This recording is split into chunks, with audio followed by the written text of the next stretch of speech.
Et bien sûr, il faut se tourner vers la parole de Dieu pour la réponse justement à la mort.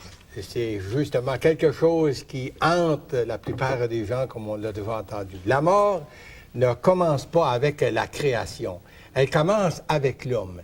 La Bible confirme ce que notre conscience nous rappelle constamment. Il est réservé à l'homme de mourir une seule fois, mais après vient le jugement.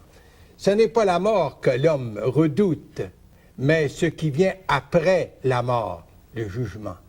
La Bible nous dit que le péché, c'est l'aiguillon de la mort. Mais voici la bonne nouvelle. Jésus, le Fils de Dieu, a pris à son compte mon péché, le vôtre.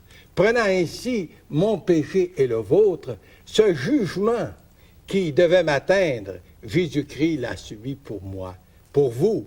C'est pourquoi la parole de Dieu nous déclare « Il n'y a maintenant aucune condamnation pour ceux qui sont en Jésus-Christ. » Mais je veux bien souligner, pour ceux qui sont dans le Seigneur. La mort a été engloutie par la victoire de Jésus-Christ. De telle sorte que la parole de Dieu peut dire « Ô mort, où est ta victoire? Ô mort, où est ton aiguillon? » Jésus de nous dire, et ça c'est une parole bien importante, en Jean chapitre 5, verset 24, en vérité, je vous le dis, celui qui écoute ma parole et qui croit en celui qui m'a envoyé, il a la vie éternelle. Il ne vient point en jugement, il est passé de la mort à la vie. Et c'est bien dit, il a la vie éternelle. Chers amis, seriez-vous prêts à prendre Dieu au mot, puis accepter ce salut que Dieu vous offre dans la personne de Jésus? Et comme Saint Paul, puis on l'a entendu déjà aujourd'hui, tous ceux qui se confient en Jésus, en l'acceptant comme sauveur, en acceptant son pardon, peuvent dire aussi comme lui, pour moi, vivre, c'est Christ, et mourir m'est un gain. Alors, il continue lui-même en disant, je suis pressé des deux côtés, j'ai le désir de m'en aller et être avec Jésus-Christ, ce qui de beaucoup est le meilleur. Pour celui qui se confie en Jésus, en l'acceptant comme sauveur personnel, sur l'autorité de sa parole, l'Écriture, il peut dire, ou l'Écriture de nous dire qu'il ne goûtera point la mort. Devant la mort, il n'est plus seul, puisque Jésus est avec lui pour cette dernière traversée. C'est comme si Jésus lui dit, allons de l'autre bord.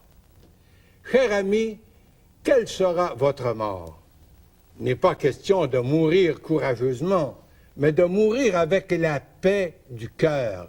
La paix de savoir que maintenant, vos péchés sont pardonnés parce qu'ils ont été expiés en croix déjà par le Seigneur Jésus. Et par la foi, vous devez bien sûr accepter ce pardon que Dieu vous offre, accepter Jésus comme votre sauveur personnel.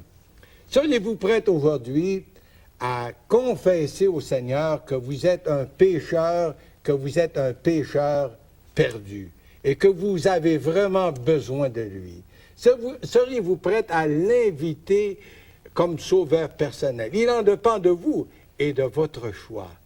Vous pourriez et vous devriez avoir l'assurance de cette vie éternelle. Vous devriez savoir où vous allez en quittant ce monde, peu importe l'heure, mais pour ce faire, vous devez accepter Jésus. Jésus-Christ, c'est lui la réponse à la mort. C'est lui la réponse pour vous, pour nous, aujourd'hui. Pourquoi pas aujourd'hui l'accepter comme votre sauveur et le Seigneur de votre vie? Qu'il en soit ainsi pour sa gloire.